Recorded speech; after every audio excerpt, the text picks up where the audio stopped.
Bien le bonjour! Cette courte vidéo va vous présenter ce que vous aurez à faire lors du laboratoire 2. Donc, le laboratoire sur les changements de phase de la glace. Premièrement, commençons avec le matériel dont vous disposez. Premièrement, vous aurez une pince universelle. Je vais l'approcher, donc ceci, donc pince universelle. Vous aurez ensuite un agitateur, donc une tige en verre. Vous aurez ensuite besoin d'un bécher de 250 ml rempli de glace. Vous aurez ensuite besoin d'une plaque chauffante avec un support universel. Et finalement, vous aurez un ordinateur ainsi qu'une sonde de température. Donc, on ne fonctionnera pas avec un thermomètre cette année, mais plutôt avec des sondes de température qui donnent des résultats qui sont un peu plus fiables. Donc, première chose que vous aurez à faire lors de votre expérience, c'est de vous assurer que votre sonde de température et votre ordinateur sont bien connectés. Première chose à remarquer, c'est que sur la sonde de température, qui ressemble à ceci, vous avez un bouton. Donc, je l'allume. Et vous allez remarquer qu'il y a une lumière rouge qui se met à clignoter. Donc, lorsqu'elle clignote, on est sûr qu'elle est en train de se connecter et on est donc sûr qu'elle est en fonction. Remarquez également que vous avez un numéro, donc juste ici, en bas. Donc, chaque sonde a son propre numéro et ce numéro est important lors de la connexion. Sur l'ordinateur, donc ce que vous aurez à faire une fois qu'il est démarré, bien évidemment, vous devrez premièrement retrouver cette application qui se nomme SparkView. Je l'ouvre en double-cliquant. Si vous ne l'avez pas sur le bureau de l'ordinateur, vous pouvez toujours faire une recherche juste en bas ici et inscrire SparkView, comme ceci. Et vous devrez trouver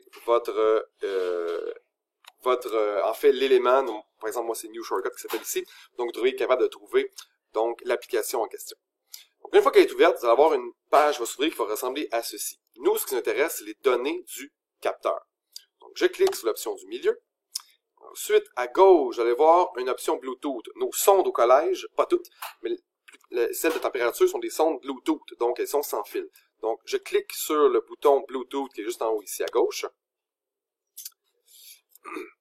Et lorsque j'appuie sur ma sonde, vous allez voir le numéro qui va apparaître. En fait, en classe, on va être plusieurs équipes. Donc, vous allez pouvoir remarquer qu'il va y avoir dans la liste ici plusieurs sondes. Vous vous assurez de prendre celle qui correspond au numéro qui est inscrit sur la vôtre. Donc, moi, j'en ai juste allumé une, donc je vais la sélectionner comme ceci. Bon, connexion en cours, ça devrait fonctionner dans quelques secondes. Voilà. Donc, quand ceci arrive, ça veut dire que ça a fonctionné. Ce qu'on va faire par la suite, je vais aller agrandir ceci. Donc, ce que je vais faire, j'ai trois options. J'ai l'option graphique, j'ai l'option tableau graphique et j'ai l'option affichage numérique. Donc, ce que je veux que vous fassiez pour le laboratoire d'aujourd'hui, c'est faire affichage numérique. Donc, qu'est-ce qui va arriver? Vous allez avoir une très grosse température qui va apparaître comme ceci.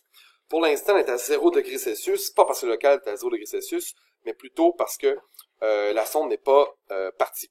Pour la démarrer, vous allez avoir le bouton en bas ici, juste ici, démarrer. Donc, vous allez pouvoir enclencher, mais pas tout de suite. On doit faire une étape. Suivante, lorsque votre sonde est bel et bien connectée, vous remarquerez, ça va peut-être être difficile à voir sur la vidéo, mais vous remarquerez que votre sonde se met à clignoter en vert. Donc, ça veut dire que vous êtes bien connecté.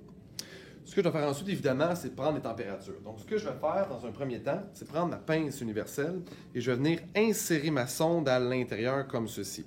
Je vais ensuite, juste le tenir comme il faut, je vais ensuite la serrer, juste pour être sûr que la sonde ne se décrochera pas. Donc, une fois que je sens que c'est bien serré, je peux venir l'accrocher avec l'autre partie sur mon support universel comme ceci.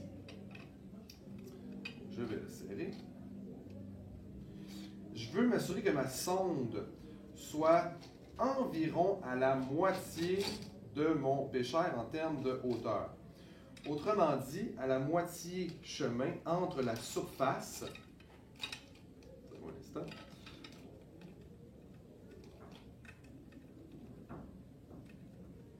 voilà. Donc, je vais être environ, c'est un petit peu trop bas, donc environ à la moitié, donc entre la surface et la base de mon bécher. Je veux m'assurer en tout temps que ma sonde soit aussi à peu près au milieu. Ce que je vais faire ensuite, sur mon ordinateur, je vais aller appuyer sur démarrer. Donc, j'appuie sur démarrer. Mais vous allez voir que ma sonde va commencer à me donner donc déjà des températures. Donc, ce que je vais faire, je vais laisser aller ma sonde jusqu'à temps que la température soit stabilisée. Donc, vous voyez, ici, j'ai 0,6, 0,7 degrés Celsius. Je considère que c'est quand même stabilisé. Donc, lorsque j'ai atteint une température qui ne bouge plus, vous voyez, par exemple, ici, 0,6 degrés Celsius va être ma température au temps 0.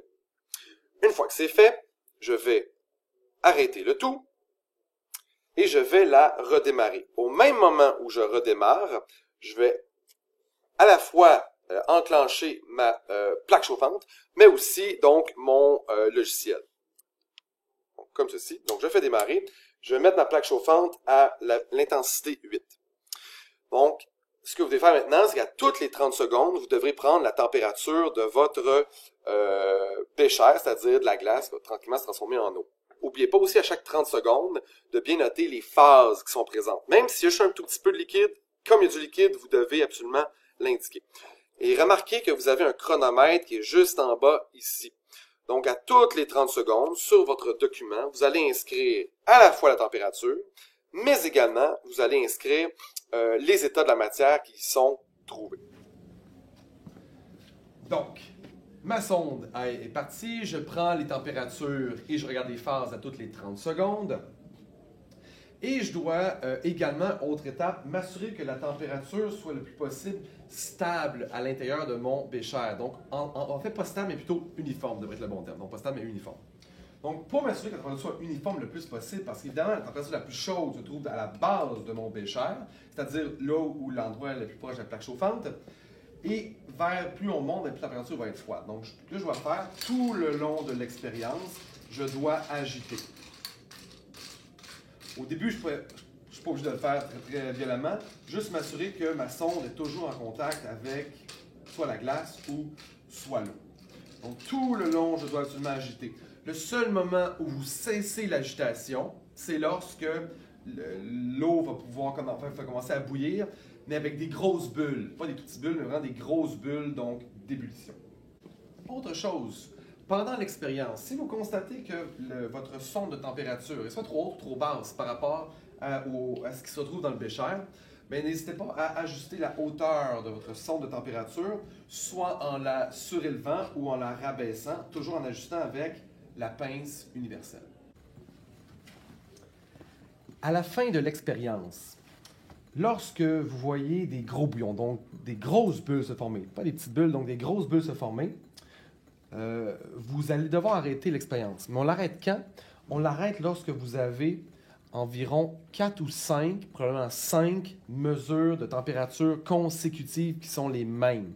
Donc lorsque la température se sera stabilisée et que vous verrez des grosses bulles apparaître, et que vous aurez donc 5 fois la même mesure de température, vous pourrez stopper votre expérience. Vous n'allez inscrire gaz que lorsque vous voyez vraiment des très grosses bulles. Donc, ici, quand je vois des grosses bulles, c'est là que j'écris G dans mon tableau. Donc, lorsque j'ai terminé, je m'assure d'éteindre la plaque. Ensuite, ce que je vais faire, c'est que je vais également pouvoir relever ma pince universelle, même l'enlever complètement avec ma sonde de température. Et vous allez vous assurer également.